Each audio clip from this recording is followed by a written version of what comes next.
Hey guys, आज मैं सत्य प्रेम की कथा मूवी की कहानी एक्सप्लेन करने जा रही हूँ। ये मूवी में कॉमेडी है, ड्रामा है और लास्ट में एक ट्विस्ट भी है जो बिल्कुल भी पता नहीं चलता फिल्म की शुरुआत में। कहानी ऐसी मोड़ ले ले कि ये समझ पाना इम्पॉसिबल है। कहानी बहुत ही इंटरेस्टिंग है, तो बिना किसी देरी किए मूवी की एक्सप्लेनेशन जल्दी से शुरू करते हैं। उससे पहले अगर आप इस चैनल में नए हैं तो प्लीज़ चैनल को सब्सक्राइब कर दीजिएगा ताकि आपको ऐसे ही नए और अच्छे मूवी की कहानी मिलती रहे। तो कहानी शुरू होती है अहमदाबाद रहने वाले सत्य प्रेम से। एलएलबी की फाइनल ईयर में तीन बार फेल करने की वजह से फिलहाल वो बेरोजगार है। तो उसके घर चलती है उसके मम्मी और बहन से, जो गरबा की डांस क्लासेस देकर पैसे कमाते हैं। ये फैमिली गुजराती है और सत्य प्रेम के पापा की बिजनेस फेल होने की वजह से वो और उसके पापा घर के कामकाज संभाल रहे होते हैं। सत्य प्रेम बेरोजगार होने पर घर से बार बार ताना मिलता रहता है। वैसे तो नाम सत्य प्रेम है, पर मोहल्ले में उसे सभी प्यार से सत्तू बुलाते हैं। सत्तू के सारे दोस्तों की शादी हो जाने से अब उसके एक ही ख्वाहिश है कि एक प्यारी सी लड़की के साथ उसका जल्द से जल्द शादी हो जाए। पर घर वाले का उसका शादी का कोई फिक्र नहीं था। न घर वाले उसके लिए लड़की ढूंढने की कोशिश कर रहे थे, ना उसे कोई लड़की पसंद आ रहा था। पर ऐसा नहीं है सत्तू को कभी कोई लड़की पसंद नहीं आई। अब कहानी 1 साल पीछे जाती है, जहाँ सत्तू एक जलसे में गए हुए थे और वहाँ एक लड़की उसको डांस करते हुए दिखता है। उसे देखते ही सत्तू को एकदम पहली नजर वाली सच्चा प्यार हो जाता है। जलसे के बाद सत्तू उस लड़की से बात करने की कोशिश करता है। पता चलता है कि लड़की का नाम कथा है। सत्तू कथा को बोलता है कि कथा से उसको सच्चा वाला प्यार हो गया, पर कथा कहते हैं कि उसका एक तपन बोल के बॉयफ्रेंड है और कथा तपन से प्यार करती है। सत्तू बोलता है उन दोनों के नाम का कोई हैशटैग भी नहीं होता। सत्य के साथ कथा का कितना अच्छा हैशटैग होगा, हैशटैग सत्य प्रेम की कथा। फिर वो पूछता है क्या तपन के साथ उसका रियल वाला प्यार है या सिर्फ खाने पीने वाला, क्योंकि सत्तू कथा के साथ पूरी जिंदगी बिताना चाहता है। जब सत्तू कथा से बात कर रहा होता है कि तभी कथा का बॉयफ्रेंड आता है और कथा को गाड़ी में उठाकर ले जाता है और सत्तू को ये देखकर बहुत ही बुरा लगता है। अब कहानी आता है प्रेजेंट डे में। सत्तू के सारे दोस्तों की शादी हो जाने की वजह से उसका कोई दोस्त नहीं होता, सिर्फ उसका पापा उसके सबसे अच्छा दोस्त होता है, जिसके साथ वो सारी बातें शेयर करता है। सत्तू के पापा को मोहल्ले का सारा खबर रहता है, उसके लिए उनको पंचायती चाचा भी कहा जाता है। यहाँ सत्तू के पापा सत्तू को कहता है कि कथा का अपने बॉयफ्रेंड तपन के साथ ब्रेकअप हो गया है और कथा अभी पूरी तरह से सिंगल है।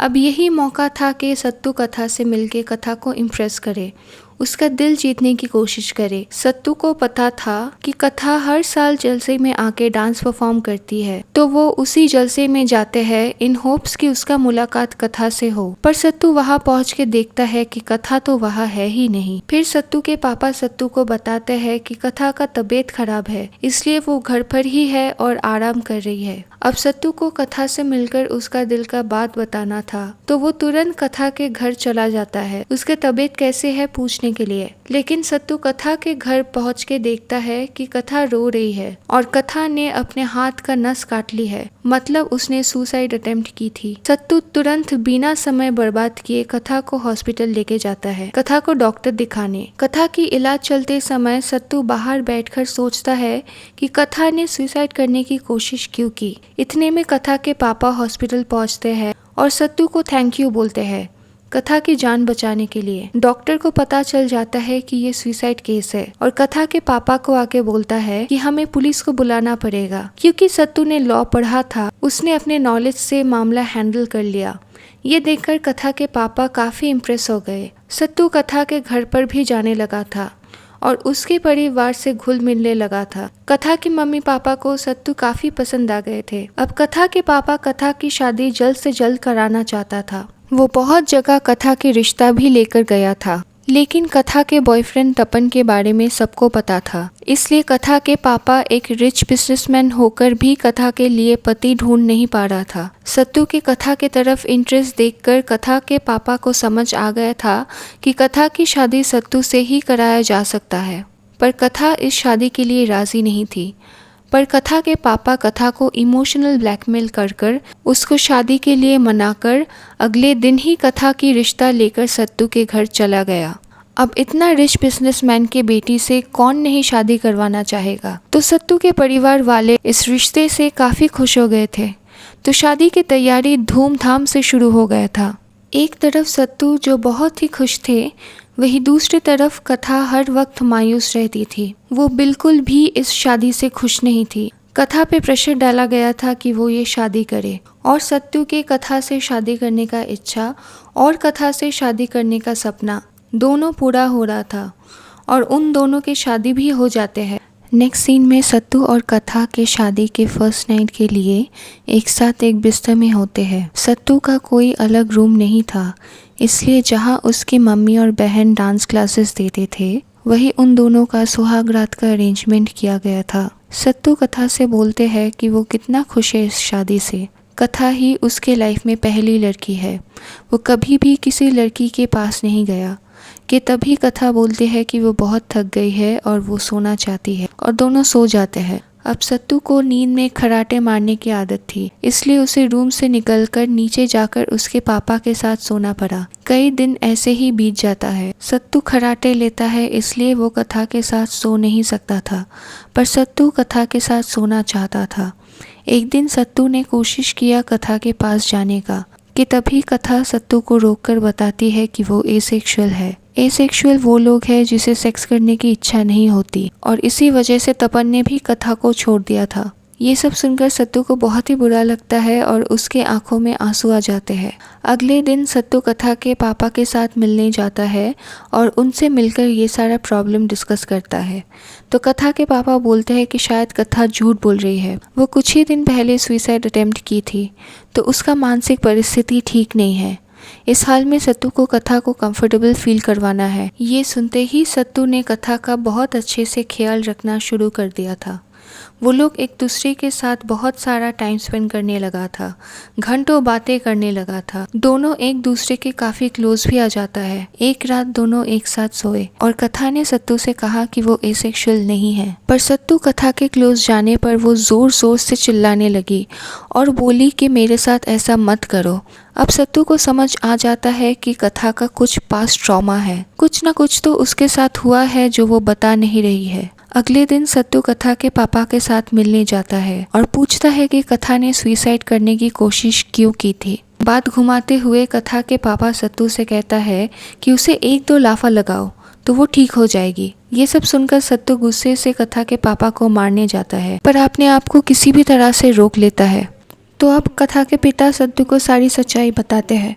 वो ये बताते हैं कि 1 साल पहले तपन कथा को प्रेग्नेंट कर दिया था और कथा के बच्चे को स्वीकार करने से तपन मना कर रहा था, इसीलिए कथा ने सुसाइड करने की कोशिश की थी।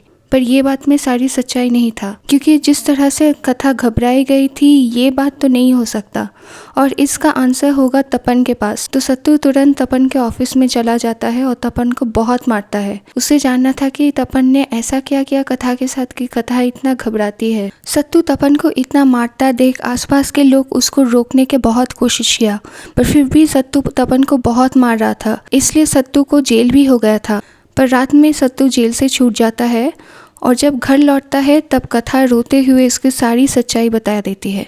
दरअसल 1 साल पहले कथा तपन के साथ एक डेट पे गई थी और वही तपन कथा को रेप कर दिया था। कथा बार बार मना करने के बावजूद भी तपन रोक नहीं रहा था, इसी कारण कथा प्रेग्नेंट भी हो गई थी, और ये बात शर्मिंदगी में कथा घर पे नहीं बोल सकती थी, इसलिए वो अपने आप ही अबॉर्शन कर लिया था। पर डॉक्टर के द्वारा कथा के पापा को पता चल जाता है कि वो प्रेग्नेंट थी। इसी वजह से शर्म में आके कथा ने सुसाइड करने की कोशिश की थी। इसीलिए कोई भी मर्द अगर कथा के पास आए तो कथा को बहुत ही घबराहट होती है और वो दर्दनाक पल कथा को याद आ जाता है।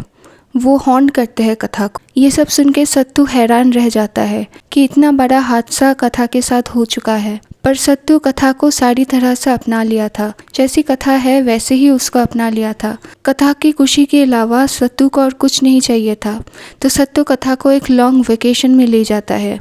वहाँ वो लोग बहुत ही मस्ती करते हैं और क्वालिटी टाइम स्पेंड करते हैं। काफ़ी बार ऐसा भी हुआ था कि उन दोनों में नज़दीकियाँ बहुत ही कम हो गई थी, पर सत्तू अपने आप को रोक लेता था। वो नहीं चाहता था कि कथा को और तकलीफ पहुँचे, कथा किसी भी तरह से अनकंफर्टेबल फील ना हो। अगले दिन घर पर सत्यनारायण की कथा पूजा रखा गया था। उसी दिन सत्तू कथा को एक पुलिस कंप्लेंट फाइल देता है और कहता है कि इस पे साइन कर दो। पर तभी सत्तू के पापा के साथ सत्तू का एक आर्ग्यूमेंट शुरू हो जाता है। सत्तू के पापा उसको रोकते हुए ये बोलते हैं कि ये अगर समाज को पता चल गया तो उसके परिवार का कोई इज्जत नहीं रहेगा, वो किसी को भी मुंह दिखाने लायक नहीं रहेगा। तभी सत्तू बोलते हैं कि इंडिया में 99% लड़कियां रेप तो होती है पर कंप्लेन करने से घबराती है, उसके इज्जत के बारे में सोचकर। और इसी दौरान वो लोग मन ही मन में घुटते रहते हैं और उन लोगों को इंसाफ भी नहीं मिलता और अपनी सारी ज़िंदगी खराब कर लेती है। कथा को ये पता चल गया था कि सत्तू हमेशा उसका साथ देगा, तो कथा सत्तू के पास जाके बोलती है कि उसके मन में सुसाइड करने की तो हिम्मत थी पर इस पेपर्स में साइन करने का हिम्मत नहीं था, और वो साइन कर देती है। अगले ही दिन पुलिस तपन को अरेस्ट कर लेते हैं और उसको काफ़ी कड़ी सज़ा हो जाता है और अभी ये कहानी ख़त्म हो जाती है। इस फिल्म की ये अनोखी कहानी के लिए ये फिल्म को लोग काफ़ी पसंद कर रहे हैं। इस फिल्म के द्वारा एक बहुत अच्छा सोशल मैसेज दिया जाता है जो अब तक सोसाइटी में एक प्रॉब्लम है। तो दोस्तों बताना आप लोगों को ये कहानी कैसा लगा। अगर अच्छा लगा तो कमेंट्स में ज़रूर बताना। मुझे तो ये फिल्म देखकर बहुत ही अच्छा लगा और इसकी कहानी बहुत ही अनोखी और अच्छा है। मिलते हैं आप लोगों से एक अगली मूवी एक्सप्लेनेशन पे। चलिए बाय।